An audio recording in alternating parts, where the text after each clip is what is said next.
noite, hoje é quarta-feira, dia 20 de março, e o Jornal da TV Tati está no ar. Veja o que é destaque na noite de hoje. Fim da saidinha temporária. Câmara dos Deputados vota em projeto de lei para acabar com o benefício da saída de detentos. Morador de Jacareí espera 1 ano por cirurgia de catarata. E ainda, sobe para 21 o número de mortes por dengue na região. O Jornal da TV Tati está no ar. 224 detentos do regime semiaberto não voltaram para os presídios do Vale do Paraíba após a primeira saída temporária do ano. Os detentos saíram no dia 12 de março e deveriam voltar aos presídios na última segunda-feira. O preso que não retornou no prazo estabelecido é considerado foragido e pede o benefício da saidinha. E a Câmara dos Deputados pode votar nos próximos dias o projeto de lei que acaba com as saidinhas temporárias dos detentos. O projeto de lei acaba com todas as saidinhas, como em feriados e Dia das Mães. O projeto de lei, ele visa alterar, extinguir as saídas temporárias, né? Então, a saída que se destinava à visitação de família, ao convívio social e aos estudos, isso inicialmente teve a proposta de ser extinguido. A única permissão é para que os presos do regime semiaberto saiam dos presídios para estudar. No último dia 20, o Senado ele fez uma alteração, né, uma emenda, retirando a extinção quanto ao apenado puder sair para frequentar cursos profissionalizantes e de instrução de ensino médio, ensino superior também, ou até a educação para jovens e adultos. Então, essa parte o Senado alterou agora e, por isso, o projeto voltou para a Câmara dos Deputados, já que houve alteração, para eles votarem novamente. A mudança não vale para quem cometeu crimes hediondos ou com grave ameaça. E, dentre esses presos, né, não pode ser condenado por crime hediondo ou com violência e grave ameaça. Atualmente, tem direito ao benefício os presos do semiaberto que cumprirem o mínimo de 1/6 da pena se for primário e 1/4 se for reincidente e tiver comportamento adequado.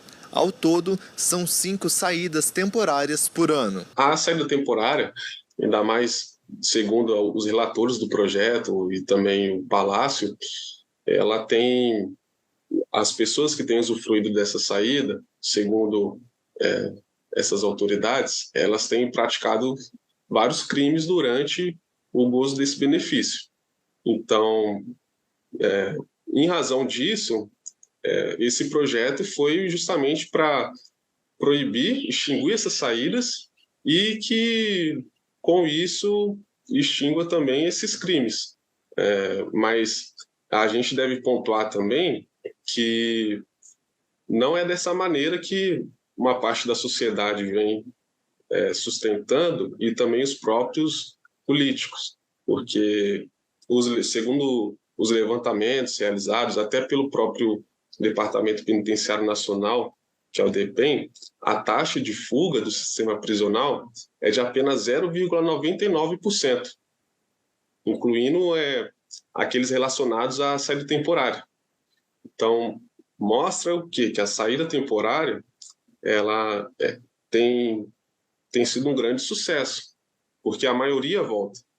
Também há outros levantamentos também realizados em 2023, na saída de Natal, que de 52 mil presos, 2.600 não retornaram, né? Equivale a 5% dos beneficiados que não retornaram.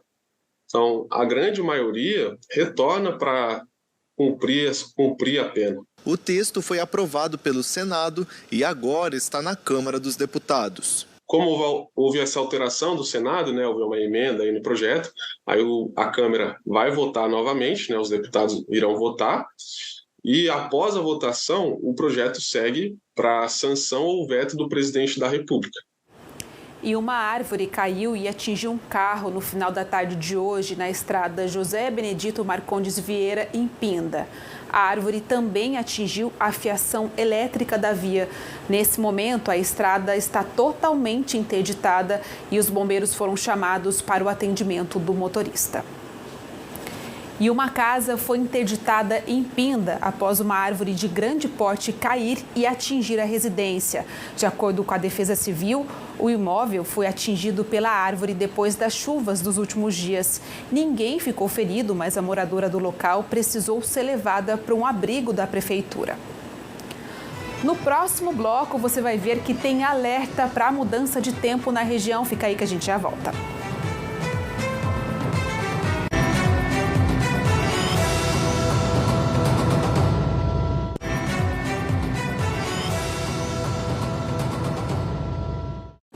Todo ano, as taxas de condomínio aumentam. Em 2024, o reajuste foi de 4% a 9% na região. O reajuste em si, ele não tem uma fórmula certa. Ele não tem, tem que ocorrer assim, assim, assado. O que baseia esse reajuste? Na verdade, para ficar mais fácil o exemplo, é como se nós fôssemos numa pizzaria, eu e você, a conta deu R$100, ficou 50 para cada um. Condomínio é o que? A mesma coisa. Você pega o que o condomínio precisa para funcionar durante aquele exercício fiscal. Vamos pôr, no caso, 2023 que passou. Gastou X mil reais, dividido pelo número de unidades, lógico que depende do tamanho da fração ideal de cada apartamento, do tamanho do apartamento. Se faz essa divisão, fala, vai ficar X para cada um. É assim que se faz, é um rateio de despesas. O que refletiu que houve um aumento considerável no valor das taxas condominiais é no que tange, por exemplo, os contratos de prestação de serviço do condomínio. O que acontece com os contratos de prestação de serviço do condomínio? Geralmente, eles são indexados a algum índice de inflação, tipo IPCA, INPC. Outro ponto que fez com que aumentasse consideravelmente as despesas condominiais, que foi o reajuste dos dissídios da categoria de cada atividade econômica, por exemplo, portaria, limpeza, zeladoria, onde teve um dissídio, um valor um pouco acima da inflação, do índice da inflação. Então, esse dissídio, esse aumento de salários acabou elevando, que também os contratos dessa natureza também é com base no dissídio da categoria, né, a correção. E outro aspecto que pode, porventura, vir a influenciar no reajuste ou na readequação da taxa condominial, no que diz respeito à inadimplência dos condomínios. Porque se um condomínio tiver uma inadimplência muito alta, o síndico ele acaba tendo que remeter a média anual para a próxima previsão orçamentária. Então, são essas cestas que acabam influenciando se a taxa condominial pode ser reduzida ou mantida ou reajustada. Com relação à taxa de condomínio, isso daí acaba influenciando bastante a taxa de condomínio. Então, a gente sempre passa a perspectiva para o condômino. Ele fala assim, olha, quando você vai morar num condomínio, você tem que ter a ciência. Se você tem, quanto mais itens de lazer, maior for a área comum, também maior vai ser a despesa do condomínio. Sendo maior a despesa do condomínio, isso daí vai refletir no valor da taxa condominial. Então, essas questões também tem que subdimensionar.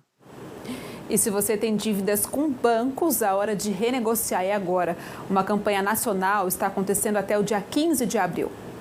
Desde o dia 15 de março até o dia 15 de abril, a Federação Brasileira dos Bancos vai permitir que o consumidor renegocie dívidas de cartões de crédito, também de cheque especial e outros tipos de dívida.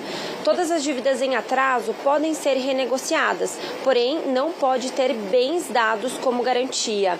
Para fazer essa negociação, é só ir até o banco credor ou então entrar no gov.com.br. De Jacareí, Beatriz Plaça. E o tempo já virou, hein? Choveu forte no final da tarde de hoje em São José e pode continuar chovendo assim nos próximos dias. O INMET, o Instituto Nacional de Meteorologia, emitiu um alerta para chuvas intensas na nossa região. Os ventos também podem ser fortes e chegar a 100 km por hora. Ainda há riscos de alagamentos e quedas de árvores, principalmente no litoral norte. Emitiu um alerta para estas fortes chuvas no litoral norte, e também no Vale do Paraíba. Os acumulados podem chegar a 250 milímetros e valem até sábado. Essa frente fria que está chegando do sul do país, ela já passou pela Argentina, agora ela está passando pelo sul e a tendência é que ela chegue já nessa quinta-feira, no dia 21, mas a força dessas tempestades, principalmente dessa frente fria, influenciando o estado de São Paulo, terá principalmente na sexta-feira. Então, a Defesa Civil, através do Centro de Gerenciamento de Emergências, criando esse alerta que vai do dia 21 até o próximo dia 23, de fortes chuvas que podem vir acompanhadas de rajadas de vento. Então, nós estamos emitindo também um alerta de rajadas de vento para todo o estado, que podem chegar até 88 km por hora. E nessas máximas, nesses acumulados, nós podemos falar principalmente do litoral norte, do Vale do Paraíba, eles podem chegar até 250 milímetros nesses 3 dias. Serra da Mantiqueira, nós temos também previsão em torno de 100 milímetros nesse período, do dia 21 ao dia 23. Por isso que a Defesa Civil, ela já enviando essas informações, seja para os nossos coordenadores municipais, seja para a população, através das nossas mídias sociais, nossos canais oficiais e também da imprensa. É importante que as pessoas elas ajam preventivamente. Atenção aí, gente. Vamos ver então, como fica o tempo nessa quinta-feira. Além da chuva, a temperatura também cai um pouco e o outono começa a dar as caras. Vamos lá? Então a gente tem aqui para Taubaté máxima de 33, mínima de 21. Para São José, máxima de 34, mínima de 19. Ilhabela, também máxima de 34, mínima de 23. Campos, máxima de 29 e mínima de 18 graus. Mais um intervalo e daqui a pouco você vai ver que um homem de Jacareí está perdendo a visão enquanto espera por uma cirurgia de catarata. A gente já volta.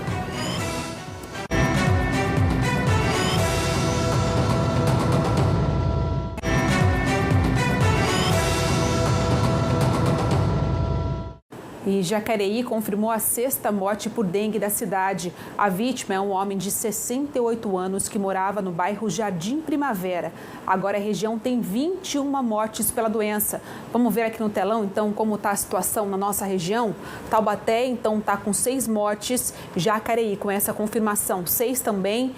Pinda 4, São José 2, Cachoeira Paulista 1, Tremembé 1 e Ubatuba 1, totalizando então 21 mortes por dengue na nossa região. Essa notícia também está no nosso site, tá bom? thmais.com.br/vale. E um morador de Jacareí está há 1 ano aguardando uma cirurgia de catarata. Ele até perdeu a visão aguardando. Wellington caminha com a ajuda da mãe. Aos 36 anos, ele foi diagnosticado com catarata. Com o passar do tempo, eu vim perdendo a visão por causa da catarata, e da diabetes que eu tenho. Aí começou a afetar o lado esquerdo. No meio do ano, começou a ficar mais turva a visão do lado direito. A esquerda, como dito mesmo, já não enxergava mais. Daí, desde então, eu venho perdendo, mês e mês, perdendo a visão cada vez mais, vem afetando a catarata. Que eu não consigo fazer cirurgia, Todos os exames já foram feitos. Enquanto espera a cirurgia, a angústia e a dependência de ajuda aumenta. Eu venho aguardando eles me chamar para cirurgia, mas sempre tem que esperar. Isso já faz 1 ano, 1 ano já perdi de um olho e agora praticamente do outro tá a mesma coisa. Estou ficando cego cada dia. Mas venho esperando. Eu fiz uns exames agora. Em fevereiro eu fiz um exame que era a ultrassom do olho. Agora já faz uns 20 dias, estou aguardando ele para ver se chama para fazer os exames de sangue e ecocardiograma para poder fazer a cirurgia. Mas por enquanto sem previsão disso? Por enquanto sem previsão, é isso que eles falam para mim. E você também faz uso de algum medicamento que está difícil conseguir, não? Faço o uso do colírio que eu tenho que usar diário, Todo dia tem que pingar à noite ele. E está em falta, a maioria deles está em falta no SUS, ele está pegando. E aí você tem que pingar diariamente, e se não tem, você tem que tentar comprar de algum jeito? Isso, senão tem que dar um jeito de estar comprando ele, porque o preço dele é meio alto mesmo. Wellington aguarda o retorno da Santa Casa de Jacareí. para, quem sabe um dia, retomar a rotina e tocar a vida. Minha vida praticamente parou. Fico só em casa, esperando o telefonema deles. É aquilo, andar tropeçando, esbarrando as coisas. Já caí por causa disso. Aí é fogo, né? Bom, diante desta situação, a gente foi atrás de respostas, né? Vamos ver então o que a Prefeitura de Jacareí fala. Nós conhecemos sim o caso do Wellington, é um paciente jovem diabético. O diabetes é a doença de base dele, que no caso dele é grave e cursa com complicações. No caso dele é na parte da visão, acometimento do globo ocular dele.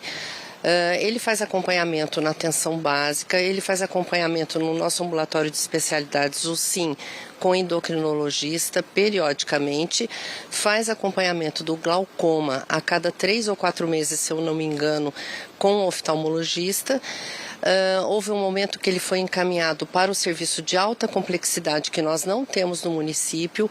Ele recebeu atendimento lá e nesse momento nós estamos enviando um e-mail, já enviamos um e-mail para eles para saber por que não remarcou e como está o caso dele, se a gente vai reinserir na alta complexidade. No que tange o município, a catarata, ele fez o atendimento em janeiro, foram pedidos exames para que ele fosse encaminhado para a cirurgia. Se os exames pré-operatórios dele estiverem bons, ele vai operar agora no mês de abril, se eu não me engano, no dia 25 de abril, se todos os exames correrem bem. Um dos colírios que ele faz uso esteve em falta no mês de fevereiro, já foi restabelecido no dia 28 e o paciente já retirou os colírios que ele precisa para uso. E acontece desde a manhã de hoje o julgamento do homem acusado de matar a própria filha e enterrar o corpo dela dentro de casa em Jacareí. O caso aconteceu em maio de 2022 e chocou os moradores da nossa região, né? Vamos para o Fórum de Jacareí conversar ao vivo com a Beatriz Plaça, que está lá. Bia, boa noite para você. O que você tem de informações para a gente? Oi, Gabi, boa noite para você, para todo mundo que acompanha o jornal da TV Tati agora. É isso, nós estamos aqui desde manhã, né? O tribunal do júri começou às 10 horas e a gente chegou por aqui por volta do 12h30. Uma outra equipe estava aqui pela manhã também, quando as testemunhas começaram a dar os seus relatos aqui no tribunal. Por volta das 3h30 da tarde, quem falou foi o irmão da Giovana, o Gabriel Martins, e depois logo em seguida a mãe dela, a Ana Lúcia Martins. Ela estava muito abalada e falou também que clama por justiça nesse momento. Tá? Agora, Gabi, deu uma pausa e retomou faz uns 5 minutos o tribunal, porque a acusação falou durante 1h30 e agora é a defesa quem está falando. Durante 1h30 também ela pode falar e aí depois eles podem dar uma réplica ou uma tréplica. Então ainda pode durar aí mais algumas horas esse tribunal, tá? A expectativa de todos aqui é que a sentença seja decretada ainda hoje, mas a gente não tem confirmação. Então pode ser que seja repassada para amanhã ou não, né? Depende muito aí do desenrolar da defesa e também da acusação, tá? E aqui a gente vai continuar acompanhando.